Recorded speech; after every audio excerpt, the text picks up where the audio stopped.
Hi there. Today we are making tamarind chutney, and the reason we're making tamarind chutney, also called tamarind sauce, is because our next video is going to be pakoras. And cunning plan. I do, and pakoras are great with tamarind chutney.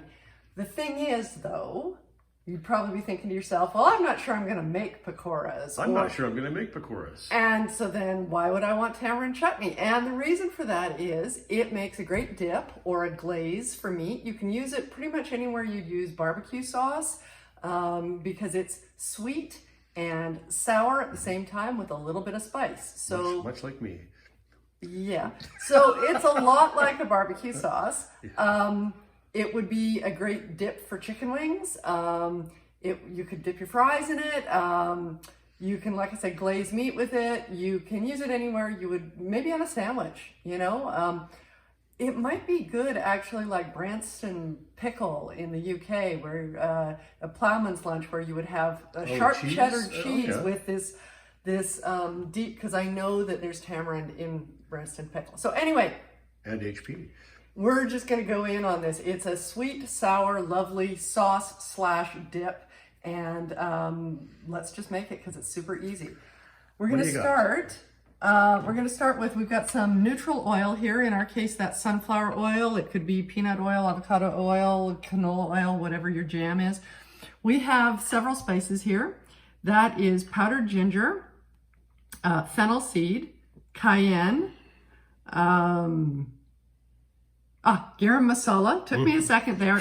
And I refer you back to our recipe on toasting spices because we made our own garam masala in there. So if you don't have any, that's the way to go. Crafty. This is Hing, also called asafoetida, depending on what language you're using. It is not absolutely essential, but I suggest you get yourself a little pot of it because... Do you want to show the little tub? Yeah, it's almost always comes in that. It usually comes in North America anyway, in this funky little, very bright yellow plastic pot. And it's majestic. And it is both stinky and slightly sour. Stinky makes it sound bad. It's good stinky. But when you smell it, your salivary glands just kind of go... I think the word pungent comes to mind, and that also doesn't necessarily say good things, but trust me, Hing is an integral part of your pantry if you are making Indian food. It's also really good for the digestion, which is why it's included a lot. Are you yawning? Am I boring you, honey? No, I'm not. This is tremendously exciting. Anyway, after the Hing, he's bored. After the Hing is cumin seed. So as you can see, the cumin and the fennel are very similar, but the fennel's green. So those are our spices. Then we have Jaggery here.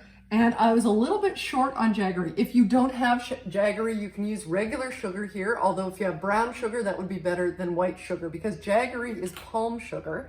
And it has this caramel type flavor the way brown sugar does. So if you were to sub with white sugar, sure, you could do it. It's just not going to have, it's going to be missing that caramel. It'd be sweet, but it wouldn't have the same flavor. Exactly. Right? So what I've done, because we were just a little bit short of Jaggery, this is powdered Jaggery, by the way. You can often buy it in chunks that need to either be grated or pulverized in a food processor. There's like solid blocks of Jaggery. Also, like I said, called palm sugar. But because I was a little short, I added some brown sugar in. So that's in there just a touch, maybe a tablespoon and a half or so. And then we have some water. And now this is the essential ingredient. This is Tamarind Concentrate. Now, you can also buy tamarind paste. Tamarind paste comes in blocks. Sometimes it has the seeds in it, sometimes it doesn't. The package will probably tell you, but it looks like it's a rectangle about yay high and about that big around, wrapped in plastic. You could use that for this, but the recipe would be different in terms of how to use the water. You have to soak that. Then after you soak it into the water, you squeeze it, and then you put it through a strainer and you mash it to get it through so that you take the fiber and the seeds out, but you still have all the yummy tamarind. It's a longer process. We're not doing that today. So you can buy Tamarind Concentrate. It's sold in a lot of even not Asian stores, but you know, certainly if you go to some of the pan-Asian stores like T&T here, you'll find it there. Both Thai and Indian brands of Tamarind Concentrate. So Highly recommend. It's kind of like molasses meets pomegranate molasses meets, I don't know. So it's sweet and sour, Something really and sour. it's thick. Yeah. So we're just gonna go in and we're gonna start by putting the oil into our pan. You need a pan that's gonna be big enough to hold a cup and a half, let's say. And I'm gonna heat that up on a fairly high temperature, just under high.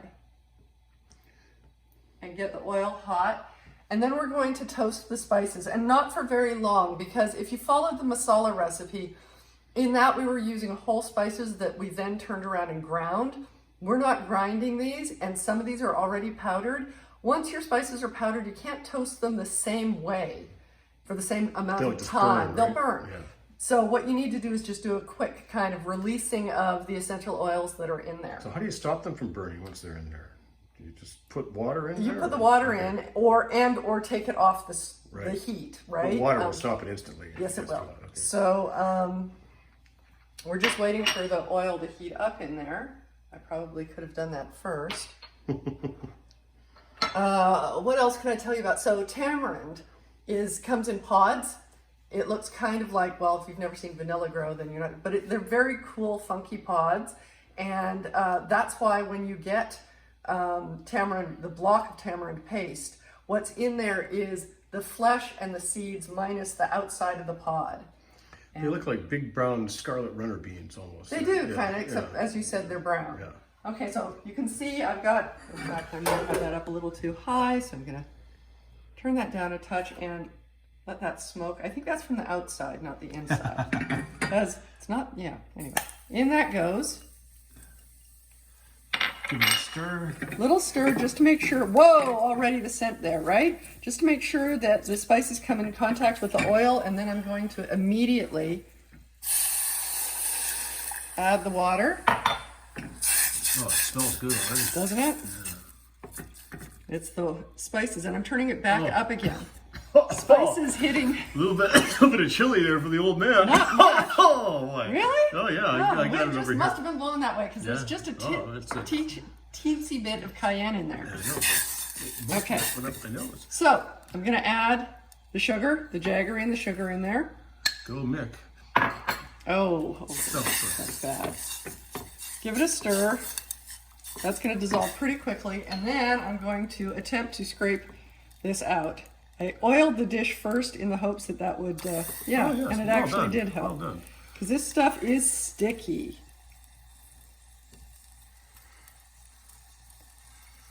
And we're going to bring it up to a boil so that it all gets incorporated. Do you reduce it at all, or just bring Yeah. it up to a boil and get it to incorporate, and that's it? Nope. You bring it up to a boil, and then once it's boiling and everything's kind of like, you can tell that the tamarind is no longer in a chunk there, and the sugar's already dissolved. That happened really fast. But once it's at a boil, we're going to turn it down to a simmer. And then we're going to let it simmer for a little bit, and we don't need to be on camera for that. We will come back and show you what it's like when it's cooked down a little bit and it's gotten the sugar and the tamarind do their magic thing, and it'll be a little bit thicker, and we'll show you then. Hi there. So we're back, and it's been about 30 minutes. So I just wanted to show you what this looked like. We simmered it the whole time, so that's bring it up to a boil, which is high, then bring it down to a simmer. So you can see here, It's still very hot, right? it is very, very hot, and it will thicken up as it cools down. But I just wanted to give you the sense of coating, right? It goes drip, drip, drip, but then it kind of stops and hangs there. And that is coating the back of a spoon. See, there's this one little, I want to show you if you can see, oh, it went. But there was one little drop that took a really long time sitting there. Anyway, so I'm going to pour this into a jar, and then once it's cool enough, put it in the fridge, and it'll be sitting there for when we decide we're actually making the pakoras. I did want to say, you can see that the seeds from the cumin and the fennel are on the top of that. We personally are good with that. I can imagine that some people might not like those in there, in which case you may absolutely use fennel and cumin that have been ground. as opposed to the seeds, because you're already using some ground spices there. So that would work. Plus, that might be what you have in your pantry anyway, is the ground spices. Go ahead and use them. That's totally cool. So yeah, we're going to put that in a jar. And the next time you see us, we're going to be making vegetable pakoras. We're making zucchini because we have lots in the garden, but you can make it with all sorts of other vegetables that you may or may not have coming out of your garden or are inexpensive in the grocery store right now, because it happens to be August right now for us. Anyway, we'll see you then.